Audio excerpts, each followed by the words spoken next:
سورة التوبة آية الدر. أعوذ بالله من الشيطان الرجيم. فلا تعجبك أموالهم ولا أولادهم إنما يريد الله ليعذبهم بها في الحياة الدنيا وتزهق أنفسهم وهم كافرون. بسم الله الرحمن الرحيم، والصلاة والسلام على نبينا محمد وعلى آله وأصحابه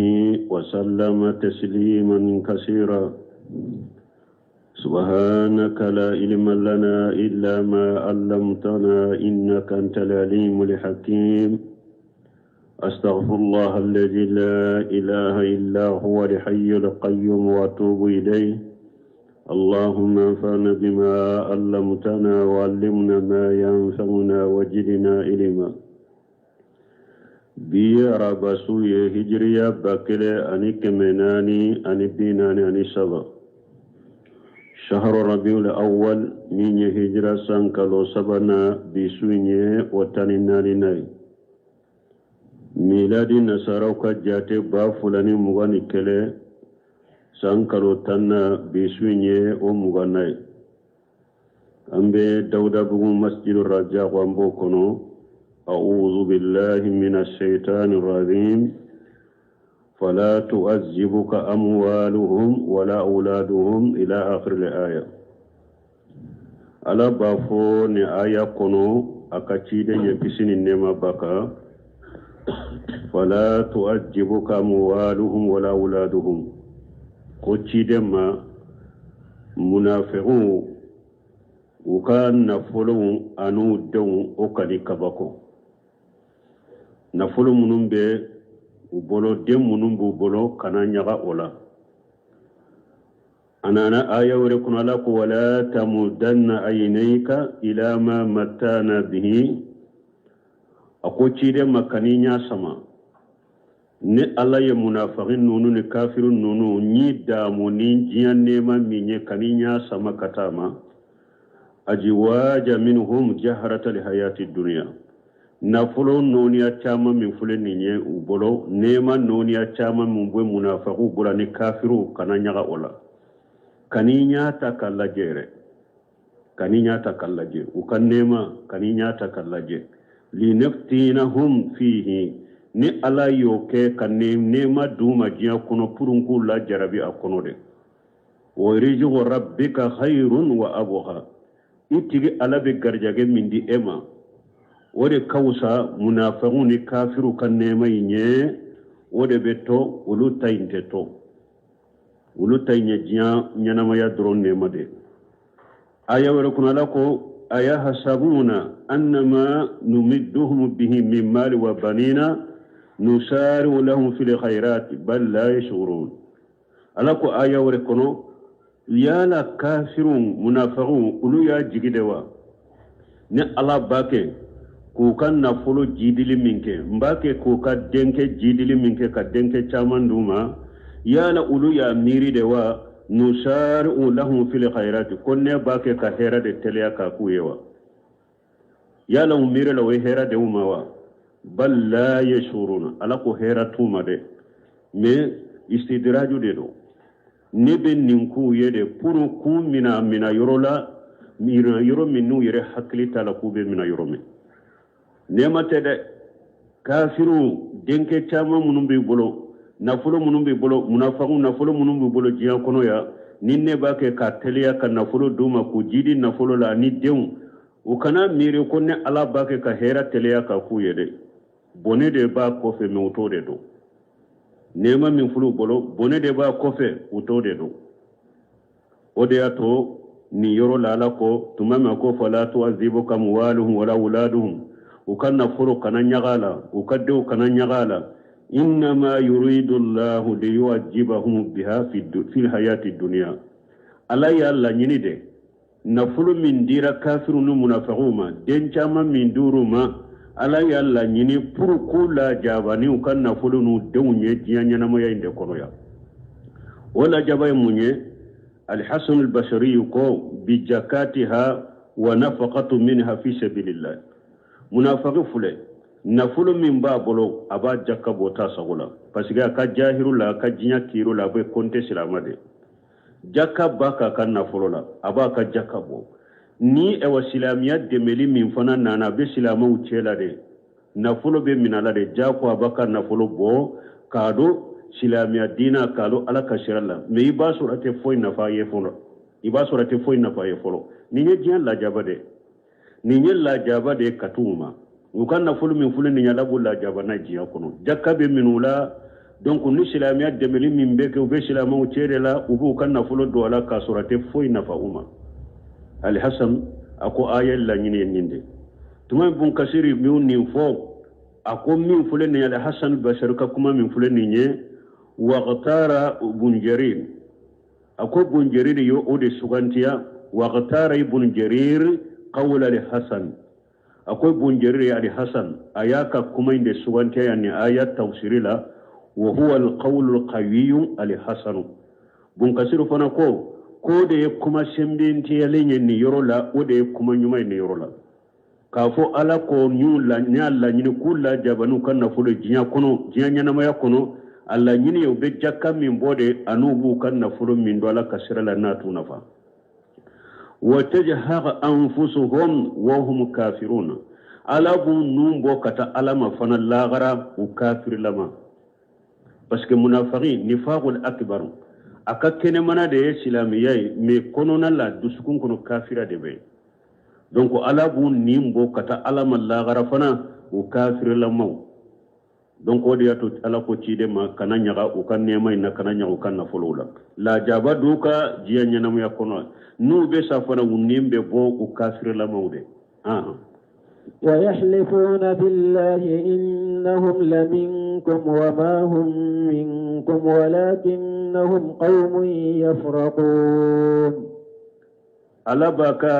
نبي نيوما كباريا منافقو كجيتويا أنو كسرانيا منافقو فلي موتي سيراكو بوفنا وبسلامة وتشيلا من وبسرا ودي أتولا يا فلا ويحلفون بالله ألكم منافقو بكاليني علي إنهم لمنكم كم مؤمنون والله أمبي أودلا أمبي دي كلاني أمبي دي لاني كلاني أمبي أودلا وما هم منكم من ألكو تي أولاد وباو تشيلا وبكاليفنا كو أولوبي أودلا ألكو تي أولاد ولكنهم قوم يفرقون من مغودر وبشراد ube akasiranye minke ube sira awnyede mogode munafaqi ya mogode munafaqi te chefariye jitode do ube sira aw mu'minu yede ode ya to ba fo ka kalaka ko be awla kasorote awla de ube sira awnyede ode ya to yennin kuma fo لو يجدون ملجأ أو مغارات أو مدخلا لولوا إليه وهم يجمحون لو يجدون ملجأ ni munafiqu tunye dogo yoro soro dugu koloka nu bese kata dogo nu teke au mu'minu chela au maqarati ube nu tunye kulungo do soro nu betaye kata do kono puru kata dogo au la mu'minu kanu ye au mudaqala ube nu tunye dogo yoro soro dugu jukoro yere ka wodo soro nimbe do dugu jukoro nu bese ka do o fanala nu tunyo soro la wallau ilayhi itumbu yere farakata oma tumbu kodi kata ka boli kata dogo oyorola wa hum yazmahuna utaliyale tanke nu besrawne unafiqu fule silama uchela ta sagodela usiranende bawyo bawchela sinu nu tu nyesembe yoro so dugo koloka nu dama be faranyogon kai nu te uteke auchela ubeteliya katayede uteke auchela ube nu tu nye kulungo do soro nu beta fara nyogon kay nu teke aw mu'minu chela ube teliya kata fara nyogon kay ube nu yeddo yoro soro dugu jukoro nu beta nyogon soro e dama beke uteke aw chela utumbe ukodi kata uteliya de uteke aw chela bada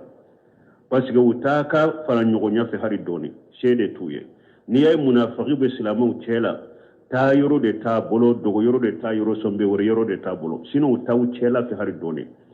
munafaqi tafa kake mu'minin nyuma uncela abada me adeselende do na ba uncela tanke nube sirawde ومنهم من يلمزك في الصدقات فإن أعطوا منها رضوا وإن لم يعطوا منها إذا هم يسخطون ومنهم من ألاكم مغود دوب منافقولا يلمجوك في صدقات كيد النيبا كيكا جكت لا وبن نيبا فيكا قنمت لا علي بالله وشيد جكت لين min ye kanima tilali mogo do be munafiqu la ibi la gosi tilali yorola fa in utu minha aradu ni be nafulu min ka katila ni ye fenta ka di munafiqu ma ube ni sonja ikoro ube je ikoro ube ni sonja wa illam yutu minha ni ye nafulu min tila ni ma fendi munafiqi min ma ijahum yasqatuna ibe bo min kalama ube dimi nin jogo be mugo chaman fana la silamo kafola nin jogo be mugo chaman na munum bu dambe kata sunna ma uka kafo kono don fule awchela misiri kono nin nema min nana misiri kono sogo tirala misiri kono sukoro tirala misiri kono wori tirala misiri kono ni do ale do sorala afula be ni sonja kumate kuma misenite ngunu kumate me min ni tilali kera ama do soro fambe be ke mangay ado yirebe misiri bila ko ambe be salli nyogon ka ko nin nana yenne so uyadi karsamu yadi ka hari munun te wuluso am munun be misira suni tilen nema do sorola ado yirebe misiri bila munafaqi jogo de do ebe dina la ebe misiri kono ni ala de wa ube ebe misiri kono wori munun be tilade ebe misiri kono ni ala de wa ube misiri kono nafa fe munun be tila misiri kono de ebe misiri kono ni ala de ni ye fen soro fule ni ma fen soro ebe misiri kono ka dina de kama ite misiri kono ika jiyan nema ni jiyan tere kama ite mu jawa mugo chela fana jiyan antere kama ewa munafaqu jogo de do nabe mugo minna ala fule ka foya ado tumbe chide la goshinina tilalila donc ko ni aya jibi sababun umnu man yati anu alayka fi sadaqati mugo dobe ugulla goshiki sapute jakkaw tilalila wa zukira lana ko yafuye anna rajula min ahli albadiyati ko cedo bursumo de do hadisu ahadin bi arabiyati aboto kurado bursula atan nabiy sallallahu alaihi wasallam wa huwa yaghshimu jahaban wa fiddata anana cide ma cide mbafe ka abaka ka sanutila mugoni nyogon chani worije wa qala ya muhammad bursumo inko ako muhammadun wallahi la in kana allah amaraka an ta'dila ma adalita ako na hari na yasuru alayhi nyamar ya muhammad ko ikatile imatile wa qala an-nabi sallallahu alaihi wasallam alaka ciden ko kisini nema baka ako waylaka ako halaki biye faman jalladhi ya'dilu alayka badi mujuman beshaka tile kata emanne kofe ninne matile be mujuman soro nimbe tile kata ematuguni summa qala an-nabi sallallahu alaihi wasallam o kofe ciden ko ihjaru haja wa asbahahu awa akon ninche min fulen ni aya yire kolosin ni mare anin ni na nyogo na kelen kala aya yire kolosuma fa inna fi ummati asbahu haja ne kam manton ninche nyogo na bina bonka mantola yaqrauna alqur'ana la yujawizu taraqihim ube qur'ana kala de akalan to nyumanda me ka qur'ana kalan tetteme gono na janko kasew ka dusukuna fa iza kharaju ninni mugusugu na nyogona bora aw tela silamon faqtuluhum ayufaqa summa in kharaju وكف النو بورا فاقتلوهم أيوفغا ثم إذا خرجوا وكف النو بورا فاقتلوهم أيوفغا ني حديث بواري المسلم الله وذكر لنا بنكسر كفورا أن النبي صلى الله عليه وسلم كان يقول وتيهنتم بافو والذي نفسي بيده كون كلنني مساينين بمسامين بولو ما أوتيكم شيئا ولا أمنعكموه إنما أنا قاجن kidin ko seba ma dondola anana sahi muslimu kono akon ne ba ke kam min di awma ne ta ke ka foi di awma ne ta ke ka hukumanti afana ne koni ye marali kela de doro ala kan ne mara maralen de be ne bolo maana ne ye tilali kela de doro ni ala kon kan min ke cogo min ba ke o cogo la ne te mogo sombaga ye ne te mogo kumanti baga ye ne ye tilali kela doro de anana abi sayyid ka hadisa la fi qissati jin al quwaysharati jil quwayshara ka qisara لما اعترض على النبي صلى الله عليه وسلم حين قسم غنائم هنين ثم متشيدني هنين كقنيمت لا فقال له جو قويسر كوتشيدما اعدل فانك لم تعدل اكون محمد تله يمتله جو قويسر ديو فوتشيدني فقال تشيدن كل لقد خبتم وخسرت اكوي بنونا يبردلا إلا ما أكون أعدل ننا ياسر نمتله يبنونا يبردلا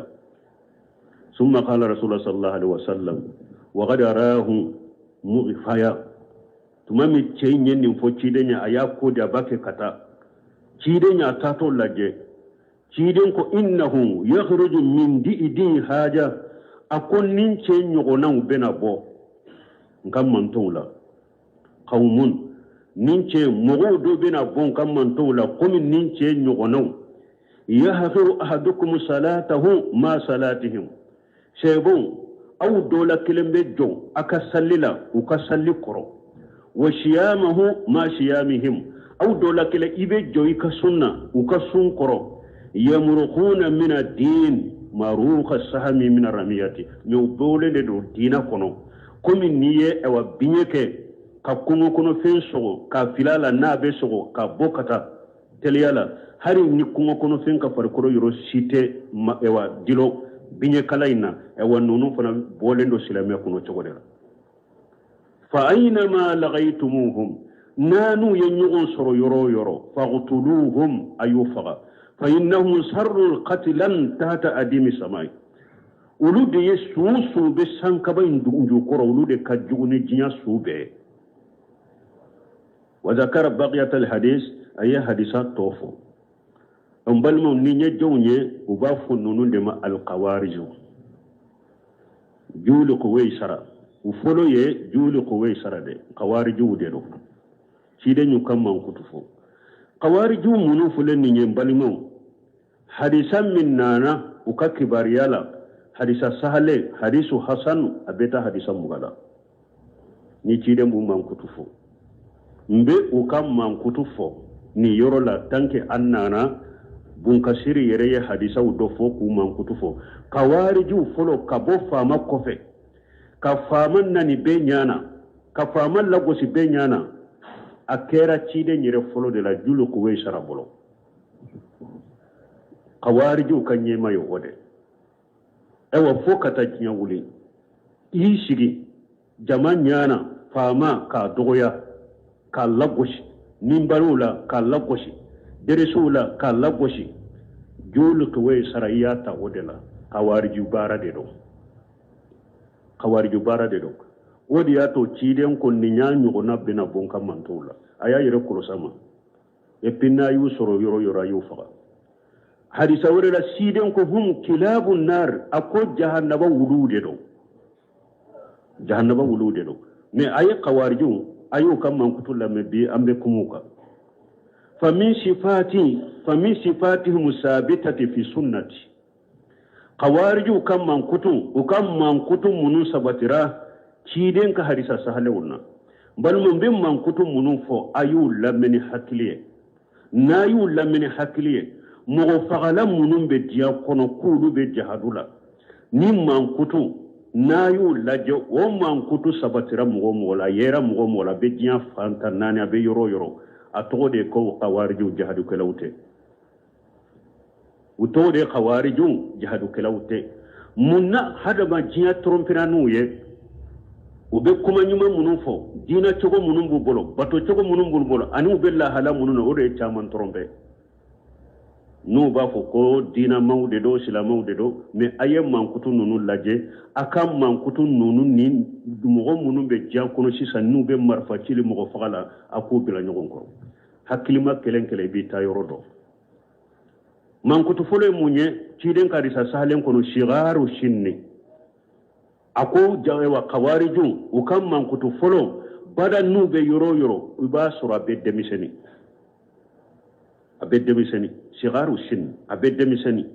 fahum fi ghalibihim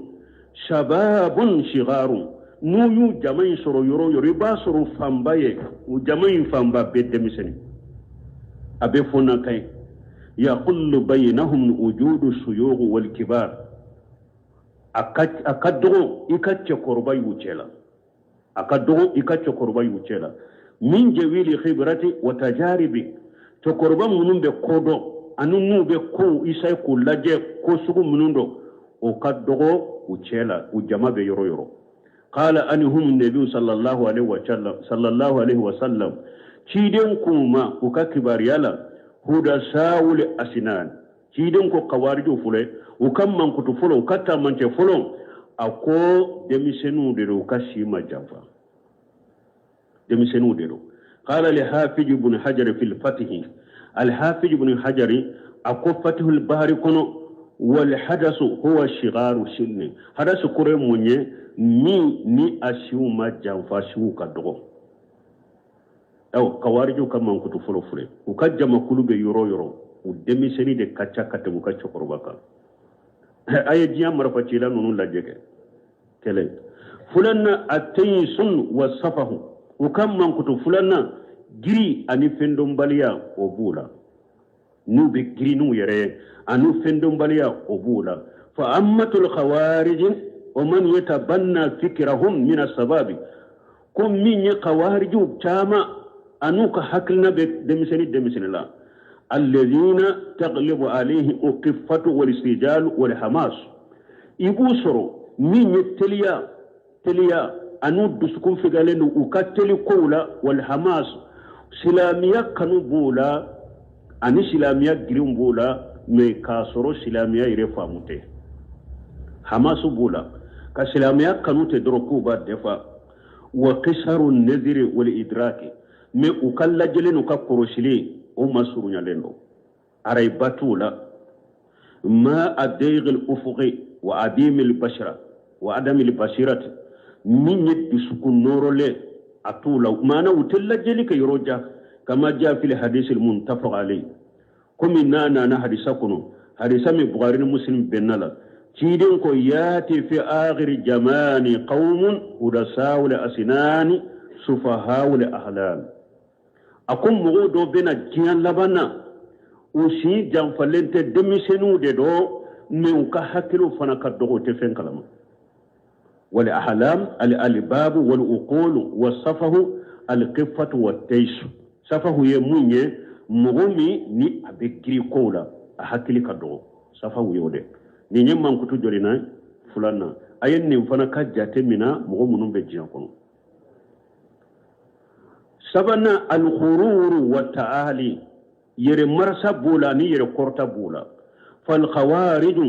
yurafuna bil kibrin wa ta'ali ala ibadillah khawariju katabulo abedo ukajogola yere bonya ani ku yere korta ala jombe sanfe ala ka jombe sanfe o bula wal inzabu bi anfusihim wa amalihim anu nyagalembe ube kaba uyerela ube kaba ukabarala ولذلك يكشرون من التفاقر بما قدموه وما فعلوه ودو كوسو يبي خوارجو سرو بدا ويبارا منونك وبواسونو يده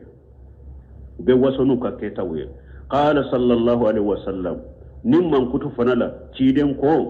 إن فيكم قوما يعبدون ويدي أبونا أكم مغوبي أولا مغوبنا بو أولا وبي ألباتو كدومي ألباتو حتى يؤجب بهم الناس فمغو بكبكو أولا وتؤجبهم نفوسهم ويرفنا بكبكو يرلا مغو بنبو أولا وببطو كدومو كبطو نونو كفنا فمغو بكبكو أولا ويرفنا بكبكو يرلا يمرقون من الدين مروغ السهم من الرميات نو بولين دو دينا كونو كومي نيه بنيه فيلي كتافنا نايا صغابي بو كتاچوغمي ni hadisa ahmadu ya hadisa yin bobbi sanadi sahihin wa yadfa'uhum qururuhum li'adi ilm li'indi ilmi odi ya to kayire marasa odi ba ato ويربا يري كتاو يرما قولوا يدوني كبغودي وتتول على العلماء وبو يري كورتا يري اوقات دوني كبغا منون بجيان كون علماء منون بجيان كون بو يري كورتا ولو كاري ومواجهة الأحداث الجسيم بلا ترجية ولا روية ولا رجوع إلى أهل الفقه وراي أو النهر هي مسألة بل بان نونا نوما وتافي وكاساجي كافو أنكا ساجي كتا دونك باوما أنكا ساجي كتا فقهاوما وتو بولودي هاري جيام مسألة بل باو وبو يري تشوبالا كوكا حكينا بارالا وتا ساجي كتا كتابو مويتا ساجي كتا ايوا دونك باوما نيفانا يو جوغوي donc ninte sabana yewa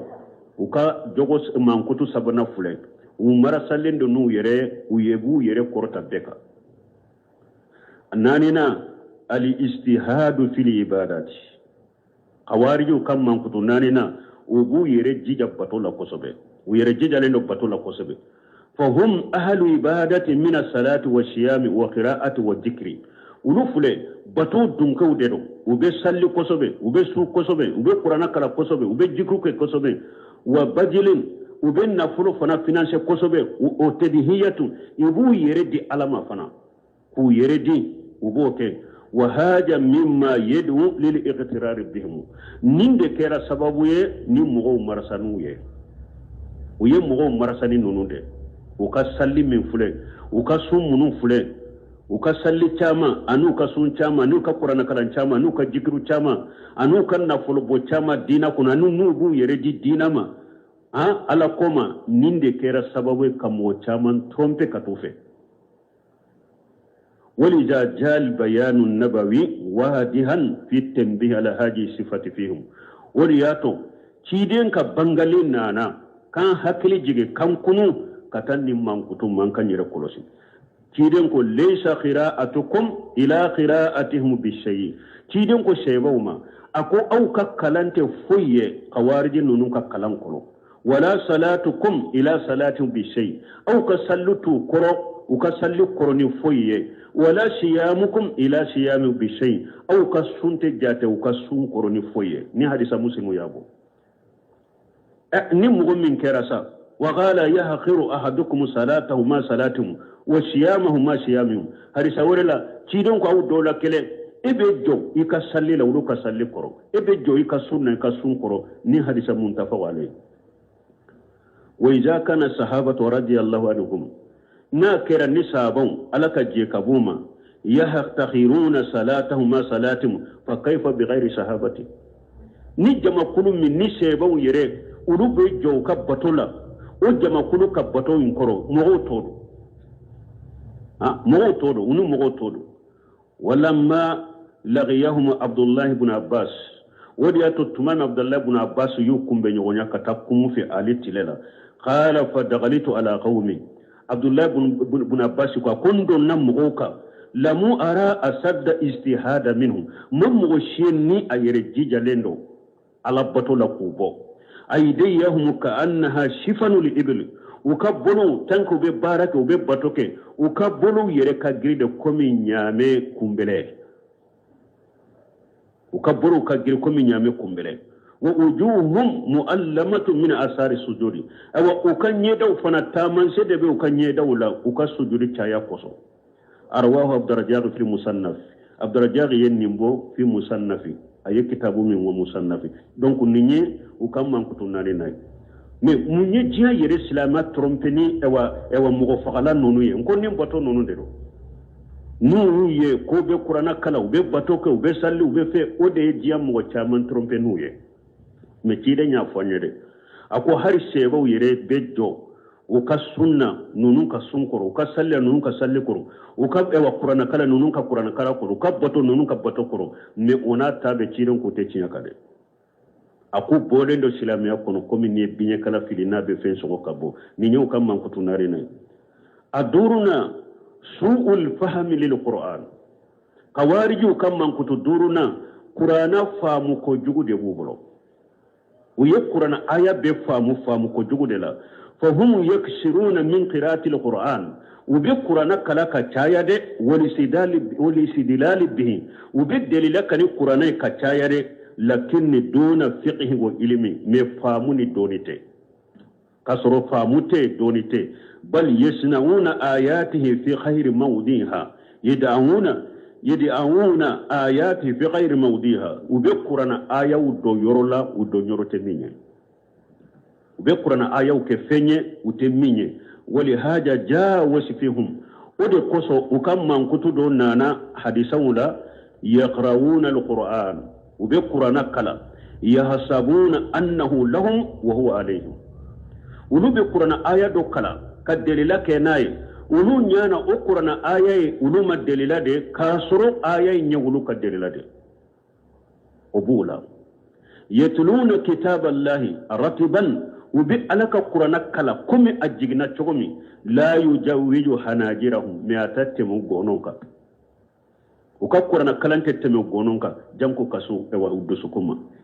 yaqrauna alquran ubi qur'ana kala la yujawiju taraghiyahum atetteme uka gononka قال الإمام النووي في شرح صحيح مسلم إمامنا النووي تماما يني حديثا صحيح مسلم كما ياسره أقول ليس حجهم من القرآن إلا مرورة ولا الإنسان أقول كأني يرتي فوي القرآن لا فوي القرآن تملي منك أنك فلا يجوج تراغيهم ليصل قلوبهم أتتم غونونك كاشي ودسكونا وكقرآن كلام بيبي أنك أتتم غونونك كاشي ودسكون كنو وليس ذلك هو المطلوب بل المطلوب تأقله وتدبره بوقوع في القلب أو أكو قرآن كاللانيني فناتي كونكان كالانين كاتي قرآن اللانيني تويري قرآن اللانيني يموني إكا قرآن فامو إكا تاشي أكادو يدسكون كنو قرآن اللانيني يولي وقال شيخ الإسلام بن تيمية وكانت البدع الأولى مثل بدعة الخوارج أكو بدعة فلو منون دون الدين كون كم خوارج كبدعة إنما هي من سوء فهمهم للقرآن أكو منياتو بدعة هر بدعة فلو منون دون الدين كون خوارج كبدعة يا دوية أكو أسباب يموني قرآن فامو بديا أفامو كجنو قرآن فامو كجولا قرآن فامو كجو ودي بدعة دون الدين كون لم يقصد معارضتهم وما لنين كوبي بقرآن مدي ولكن فهموا منهم ما لم يدل عليه نو يقرآن فهموا تقول لا قرآن كاللنين أكاد لنين تميني ولو يو أفهموا كونتر دلا ودي يبلا بديلا مجموع فتاوى شيخ الإسلام بن تيمية نفوي ولذلك قال فيهم عبد الله بن عمر رضي الله عنهما ولياتو عبد الله بن عمر أكو قوارج وكتبار يلا انطلقوا إلى آيات أكو قوارجو ترى آيو لقرآن كنوك آيو كلا نزلت في الكفار آية مننجنا كافرو كده كو قوارجو يولودتا فجالوها للمؤمنين ولوتا روجي مؤمنوك عبد الله بن عمر كما فلي كو آية مننجنا كافرو كقرآن كنو ده قوارجو ترى آية ودتا كوبلا مؤمنوك ذكره البخاري تعليقا عبد الله بن عمر كما من فلان البخاري فوق دلو قال ابن حجر يقول كان يغال لهم القراء لشدة اجتهادهم في التلاوات كنتم بفو قوارج ما كلام بغو كو كير جيجا جلين سابولا كلنا والعبادة أنبتون إلا أنهم أقم من أولون كانوا يتأولون القرآن على خير مراد منهم كنتم بقرآن uba fasariya ka aya ke femure de kasoro aya kala nyini toye kawariju be qur'ana aya kala ka ke fendo ye kasoro aya la nyini toye wistabiduna bi ra'ihim ulu be qur'ana fo ka tafsiri ka korfo nu ka haklina de ويتنطعون في الجهد والقصوي وغير ذلك او وبدانتمه اوا جياباني وبدانتمه على وبدانتمه على يسرنا ان نوننا نيغونو فتح الباري لابن حجر يني فو فتح الباري كنو ما انكتو دورنا دي انفلي كمين فو قرآن فامو باليا دي بوغلو نو بي آية فو وبا أفو كونتري للا فامو كجوغ دي بوغلو آية منون جينا كافرو كا وبي أولو يولو بولو كلا سلامو دي كان مؤمنو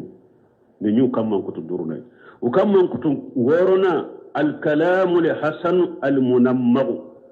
nu kuma na uka kuma be kanyi uka kuma be kace wace kanyi kuma nyuman ani kuma cenyu kawarju ka kuma yaqulude kuma nyumani kuma cenyu fa kalamuhum hasanu jamilu وككما تشكني لا يناجي أحد في حلاوته وبلاغته نمغو مغيو ككما مي مغشيت نيغون سوسو وككما ينجيالي لكافون نيكما نيوماندي فهم أشهاب منطق وجدل ونو كما كلاو ديرو سوسو لكلاو ديرو فنا يدعون للتحكيم الشريعة وقتي إبا أولوب مغو ولده كوانكا كيري تيغني سريعي ayeni lamede yeduna litahkimi shari'ati ube mu wele kata ka kiri tigeni sariyade wa an yakuna al-hukmu lillah ube afofana ko fo kiri bekake ala de tay wa muharabati ahli riddati wal kufri ko ulube de mo mun murtile lo kabo dina la mo mun nye kafiru ye kulu bake kulu de kele walakin fi alahum ala khilaf jalika nuka ke wale bo kontre de ka ube min fotu dalate ukake wale bo kontreka kama qala anhum nabiyyu sallallahu alaihi wasallam komi ciden ya fu ka kibarala chomi kisini ne babaka ciden ko yuhsinuna liqila ako kawarjo fule nu kuma na ube kuma fokanye ube kuma fokanye o yushiuna lifi'ala meuka ube bara uche juya mana uka kuma ukanye meuka bara umanye ayenni munye ciden ka kuma da fulan ne qawariju uka kuma ukanye me uka bara umanye yatakallamuna bi kalimati alhaq nu be kuma ubecinya kuma fo yaquluna min khairi qawli albariya dinya kam mo nyuma ube kuma munu fore ube kuma no ode qala sanadiyu fi hashiyati ala sunani nasai sanadi ko sunnatu nasai abe ewa sarahu munun ken nasau kerefa ko أي يتكلمون ببعض الأقوال التي هي من خيار أقوال الناس في جاهر أقول جاهر لا جوا كم مغنيمو بكما نيوم منفو نكواريو بكما كو بكما نو كما ونغنادي مثل إن الحكم إلا لله مثال لا كيريت مغشيني على كلمة بيوته إن الحكم إلا لله كيريت مغشيني على كلمة بيوته ولونا نغناو كدعائهم إلى كتاب الله أن نوبي مغمين ولا كولو بي مغو ولا كتالك كتابو ديما بو يكام من كتو دي فلنيني كاسوري باكما من فو أنو كتي ولا تنغنتا نونيو كام من كتو ورونا وكام من كتو ولون فلنا تكفير واستباحة الدماء قوارجو كام من كتو ولون فلنا دي كام مغو كافريا كسلامو كجولي بوني لدغا وهذه هي الصفة الفارقة لهم عن غيرهم نيندي مانكوتو من بي قوارجو نو كتنا بونيغنا التكفير بغير الحق كم كافريا كسورتشنياتي واستباحة الدماء المخالفين لهم اني مغو دي ولو بتاسرا نتابول منك ني اكوني ما سوما درو يبي كجولي بوني لدغا يبي فقط ulu billah halal min ima faruka ukalla halal ima soma durbi fa ibika jori boni ubala daga oyuka tabulode kama qala anhum an-nabi sallallahu alaihi wasallam nimman kutufana parce que man kutu kelen kelan bake ka fodde la de babela ciden ka sunnala nimman kutu min fulani ciden ko yaqtuluna ahla al-islam wa yadawuna ahla al-awsan ako kawariju kam man kutu de katta man sede de ulu bi islamu de fa ube boli batola wiye kutoye muntafaq alayh ayu la jeke ute kafiru yorodwa mi ubim e ba bombu ke misiru de la ube silamo de mina ku faga ube silama jamano de kono ka silamo faga ka bombu lo silamo ka yoro la ka bombu be misiru la mo salito juma uni feuna unyabe kafiru lo be kafiru yorodo cide mu nyofu kam man kutula aku be silamo de faga ka boli bato ya uni kafiru yakutoye وهذا من أعجم ما جم به النبي صلى الله عليه وسلم القوارج كيدين قوارج لغوش ني جوغو مينيه ادود اننا على اولو فلنيه شيخ الاسلام اين فم مجموع فتاولا اكو جوغو منو جوغو بele bele ba min ni كيدين قوارج لغوش ناي اكو نينده دو وكسلام فغا انوكا كافر تولي بسلام ود فغا كافر توي وسبب قتلهم لاهل الاسلام من وكسب سلامو فغلي سببو يمونيه وبرو تكفيرهم الله parce que ko سلامو وبيكو كافر دي وبسلامو ككافر دي. قال القرطبي في المفهم قرطبوكو أكا كتابوكو مفهم وذلك أنهم لما حكموا بكفر من خرجوا عليه من المسلمين استباهوا دماءهم. أكنت من خوارجو وكيري لا مغمغا سلامك كو اي كافر دي كي لابو سلام يكونو ودي باتو بيكا جولي فنا بولي لا دغاي بيفا. قال شيخ الاسلام ابن تيميه شيخ الاسلام ابن تيميه كو فانهم يستهلون دماء اهل القبلة. أكو خوارجو فلده من يسلي بغوية ونوب يسلي بغوية كجولي بوني لدغا لإعتقادهم أنهم مرتدون أكثر مما يستهلون من دماء الكفار. أكو بسلامو أكو يسلي بغو كو أربي ونود جولي بوني لدغا كو بسيكي كو مرتلا كبو سلاميا كونو وبي ونود كجولي بوني لدغا كتمي هاري كافر يري جولي بوني كا خوارجو وبي سلامك فغالي دي لدغا كتمي هاري كافر فغالي كا parce que lu bolo ko silama be murtire no ka bodina la wa yastahilluna dammahu wa malahu wodi ato be silama ka joli boni la daga ba kan na fulo tali daga wireye wa hadhihi halu ahli al bidai akon ni nye bid'a mo kelen kele ka jogode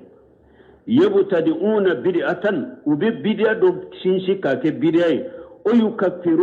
yukaffiruna man khalafahum fiha ni mo yusoso bid'a fana ba fu ye kafiriye ni bid'a mo be kala halade buntemi ade ni fo majmu fatawa kono bid'a mo be na ye bid'a min kiriye kado dina kono na le ba ke ne e ma ke doraba fo ye kafiriye e maulidi fule ta fo ko mo min te maulidi ko ye kafiriya ba afo ba awtewa awa bid'a mo buntemi ko majmu fatawa ko bid'a mo ka tabolo de ni ube bid'a do de kiriye kado dina kono ni e ma faruko bid'a la doraba fo e kafiriye e wa khawariju bo to la ube kawariju shira min kate bidiya de do ni mugo ma faruka la ibi jate ko ye kafiri de wodi ato bi joli bo ni daga kifa wa takfiru inda al khawarij lahu suwarun kashiratu awa ki kafiriya kawariju ki kafiriya shira chamambala ka takfiri murtakib li kabirati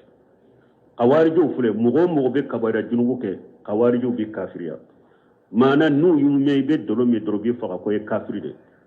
ni ye galon tige bi faga ko kafir de e ye jeniya ke hari nima furu bi faga ko kafir de kabayra junubu tige min ye khawariju ye mo ye kabayra junubu bi kafir de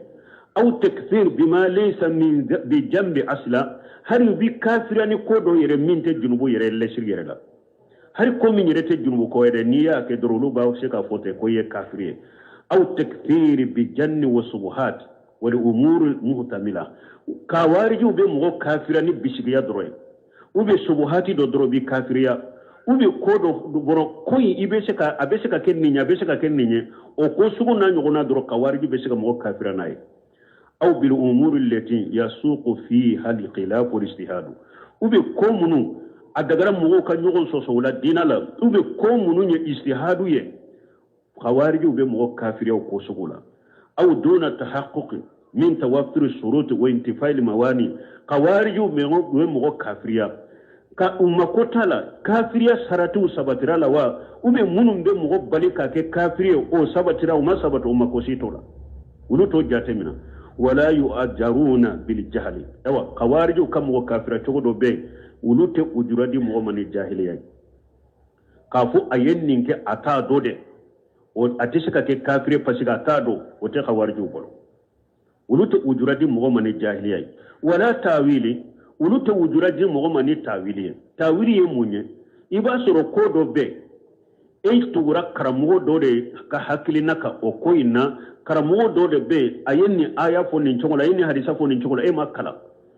dalembe karamugo indela ye ko info chogomi nyana ode tinyai itugura ko kasoro ita dode uba fo ni de ahli tawili nin daga warju bolo ulukoni ahli kafuta ahli tawili de ye uto jate min ka kafiriyala ويكفرون باللهجم الأقوال ومآلتهم أو إكاكما ننكاكما الله نيني ينينده وبن ننكاكما أبل لبني نينده وبكي سبب قواريو بكي كافرية ويستهلون الدماء إبو جولو بوني لدغا من يكفرونهم دون خداي ولا محاكمة ولا ستابة أو إبو مغفرة كيكا جولي بوني لدغا ويريه مغو من كافرية ibi kafiriya kasoro ima ikiri ewa ibi kafiriya kasoro imi lata mahakamala ibi kafiriya kasoro ima hari tubu nyini ibi faga nulu koni ko mogo min ye kafiriye doro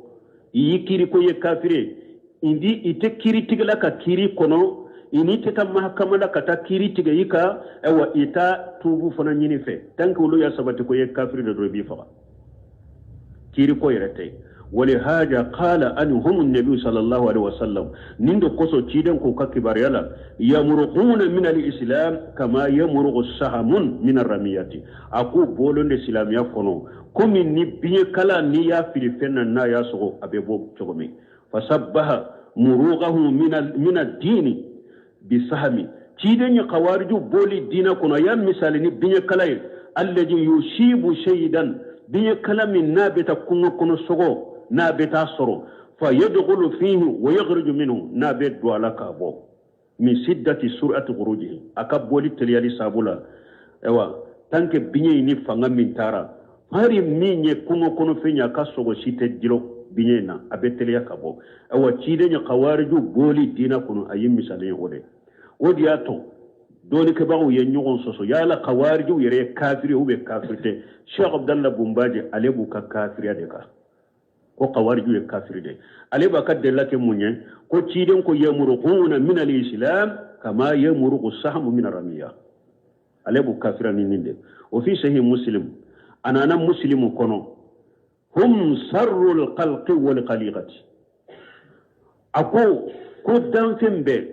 danfembe abe jugumay ala ye danfembe ani danfe dara ko khawarije ka juguna be sarrul khalqi wal khaliqati cide nyere de nenfo danfembe ani fingu fendana khawariju ka juguna be wa inda ahmad bi sanadin jayyidi abe ahmad kono ni sanadu min kanyi tuba liman qatalahum wa qataluhu ciden ko ari jannabe mugoye qawariju yem mugo min faga man qatalahum ni mugo min qawariju faga arjanna biye nu yem mugo min faga arjanna biye cide nyofo tuba liman qatalahum aw qataluhu arjanna be mugo yem mugo min ni qawariju faga ni yu faga arjanna biye qala ibn hajar ko وفيه أن الخوارج سر لفرق المبتدعة من الأمة المحمدية فتول الباركونو ابن حجر كن حديثا يا يرا كو تشيدن كم مانتون لا كو بيديا جما كلو بيديا جما كلو بي تشيدن كم مانتون لا كو خوارج كا جونا بي ابن حجر يني فتو بارلا تشيدن كم مانتو لا محمد الدين لا محمد مانتو لا بيديا مغو بي خوارج كا جونا بي نيو كم من كتو جوليناي ولون فلانا سجنا اتخاذهم شعارا يتميزون به عن شائر الناس خوارج جما كل بيورو يباسر تامنشي دوبو وبومنا تامنشي دوبو بلو من بوني مغو توبو نيغون كرو يباسر وبيت تامنشي دو ديلا ويرلا من بو وني مغو توبو نيغون كرو ولهم في كل عصر وزمان شعار يتميزون به وغتي أني لا هلو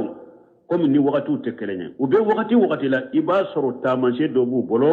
نيم بي وني مغو توبو نغنا وقد يكون هذا الشعار في الرئية نين تامنشي مبشكة درapوي إباسر بي درapو دو دلا درapو من نيا يورو إبافو نيني كرسان نونو دي كدرapوي أني درapو تو تكلني أو لون اللباس ube se ka fini kuluru ube se ku ka tamanse ke fini kuluru doye nim fini sugu niya ye mogo nunu de do aw hayatihi ube uyere kala hala aw khayri zalik ube nunu na nyogona iba soro be tamanse ko ni do dila min bunu mogo tobo nyugo koro wa kana shi'aruhum fi jamani ali ibn abi talib halq ash-sha'r urushihim ali ibn abi talib tilela khawariju ka tamanse yede kundide ute kunshigi ye kunkolola bada ibi kun jelende ye pala ali tilela ukam man kutu tunyode kama akhbara anhum nabi sallallahu alaihi wasallam bi qawlihi kumi chide nyan kibara nay chogome akakumala ako shimahum at-tahliq ako e wa qawariju kata manse munye kundi ni hadisa be bukhari kono qala shaykhul islam fi majmu' fatawa shawul islamu ko majmu fatawa jijum mugani segina min yekke men nani ani bikkono tan ngolo fula ako hajihi shima awwalihim ako nin tamanse min fule ninye qawariju folo nunun ka tamanse de qawariju ka folo mo wulude ka tamanse ninye kama kana jun sudayati komi jun sudayata kera ukamo folo ka tamanse chokomi la anna hada wasfu lajim lahum nilla nyinite konni mankutu bunno fe badade ka fo baraw kundi lendo ay ni nyu ka folo mankutu de mi nyu kundi nye atunyu ka kawariju kam o folo de kam mankutu ye komi juside ya o fana tunye kawariju folo kam mankutu e chokomi juside ya imunye chidem de la ka hadisa do fo ka fo aleka manton aleka shebo bena keleke jamakulu fula ube keleke nu ye keleke jusude yat ni o ewa jamakulu min nyema ni jamakulu min ye jusude yata faga ulu de be tinya ka wakati o kele mbena ke sheba no nyogonje sheba grupu fula ube keleke me kele kono nana ni jamakulu nunu nu aleye mugo munun faga jusude yata yerula o de be tinya la ali ibn abi talib ni qawariju ka kele min kera tumami uye fagalike kele jora ali ko kawariji su munun sara ku ce laje yala cide nye tamanse min fo ubayewa uye kawariji ka su laje uye jusu de yata uya asuye kawariji ka sula ali ibn abi talib ye munun faga jusu de ye munye cede me adisila abolo kalate sogo budo de be komi ni muso si abolo sogo bude de be bolo ina komi muso simbe chokomi odi ato ko jusu de yati kiden ko ni o jamakulu min ni ewa jamakulu fula min bena kele neka mantona ni jamakulu min nye jusu de ya faga ulu de bestiyaka uya soro ali ibn abi talib kam mo faga lewlela qawariju donc jusu de ya akera kawariju folo katta manche chogo mide minye kundi fana ye kawariju folo katta manche chogo kelendela me sisan ka kawariju ta manche wore bu bolo min te kundi nin korte ko bara kundi ewa u katta manche de me wakati na katta manche de bolo wa qala al qurtubi shimahum at-tahliq qurtubi ko shi kawariju ku katta manche munye ko kundi ay jalu zalika alamatan lahum ala rafudihim jinata dunya uyakun dun ku yerema tamansheye ko pasige ku lute dia masrife wa shi'ara uyaku yerema ni ewa tamanshe li yu'rafu bihi puruna donai donc minye qurtubi ni faka kitabu kono al mufhim walhamdulillah rabbil alamin antum be min fo qawarju kam man kutulu fulene balmo nim man kutu shegi min fora sisa bena kaderila marafaci la munu ni mogo fagala munu be jiya kono ay man kutu nu kala halalla jege ayunu kala halalla je karamo munu fana be jamana nunu kono nu beta sigide ko nunu nya jadu kelade ko abu deme ko abu supporter atala ka dina kala ka do doni akabo mogo firila e karamo fili banti karamo sugu be sira dinin ko sugu ma ku deme e yere de fili banti e yere de madina kala ere de maciden ka disa salun kala nin ka warju ka ko nu kam man kutula hadisa buga nyona de nana la hadisa sahale ani hadisu hasanu ambe ala deli silama demisenu ni sarafiya demisenu alaka hakli mandi awma nim man kutu aya la jabati lembe taman sebe man kutula akana faruka de kayna man kana ukabatu nu kan nyuma yamu ni few wode fule ka mo torompe anu be sariya ko min fode wode mo chaman torompe me ciden ko sariya foli min fule ni nye ewa ako anu ka ke walete nyogonta de obe kuma nyuma munufo obe kuma chenu munufo anu bake ka minke jiya kono ute nyogonta de e ara u yere tula na yu ye bato ni kuma nyuma fola men ni ye o ye obe mo kantike choko mi kifa ka choko mi e yerebe kabako de kuma munun be fo anu kabba ube bato munun anu ke wale non ta nyogonta de alaka hakiman da man balmu donc bun kasiru ye munun natiya ciden ka ewa kawariju folo daminana ju kuwe sharatirema tanki aye ciden dogoya jama be nyana ko ciden matile ewa hari bi mogo ni hari ni be silamaw cedela tanki nin jogo sugu de bila nin la hala sugu de bila hari na ma fo ema kuye khawariji wede khawariji jogo de bi bolo khawariji jogo bi bolo de khawariji de ka jogo do ka nyema dogoya mimbari ka nyema dogoya jama nyana ko ibe nyema bila sira jama nyana khawariji ka jogo de do ala kan kisama ala kan tangama donc kam man kutu munu fuleni ne be ka jate mina jate ken nununa ani mugo munu be jiya kono ko jate mina سبحانك اللهم ربنا بحمدك اشهد ان لا اله الا انت استغفرك ni kalimin ke ko ambali make do be France ko ale ko aka mugo do ko naye aka misi nafulo tigi do naye aka misi jakabo balima ke do be fantando ni misi jaka benna misi min na be misi takadi fantaima ko jakado ko fantaim fana be sagi ka misi fere misi tigi nyerema ka wori mina ko ale ma ko be wori la ko nimbe chogodi ninjabu ninte be islamia sariyama Umar ibn Khattab adalla mun Umar ibn Khattab aye sodo takadi modo masadaqati aye atigi ye soyimba bolo ya mara ko jugu la soyin fasara Umaru ni misra ako cide ma ko ne soyta kadin ni ma ala kamade me aye soyi mara jogomi amanya bolo ne ba fe kasa bolo cide ko Umaru ako harin na ko drome kelende ikana soyin sa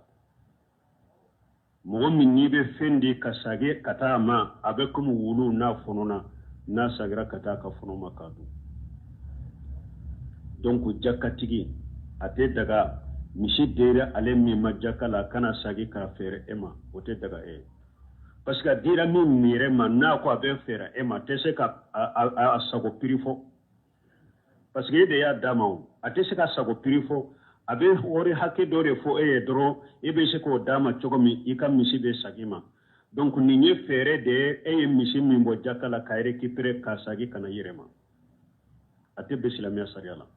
ni ya di fantam masa ni fantan tara fere mo wore mima asaguna pirila ni oyo misi fere te sorotigi bolo be se kosa me ya di fantam mi yirema ko o ka fere ema e ka wori de oma o te be islamia sariala o yede doron yi ka misi de rekipre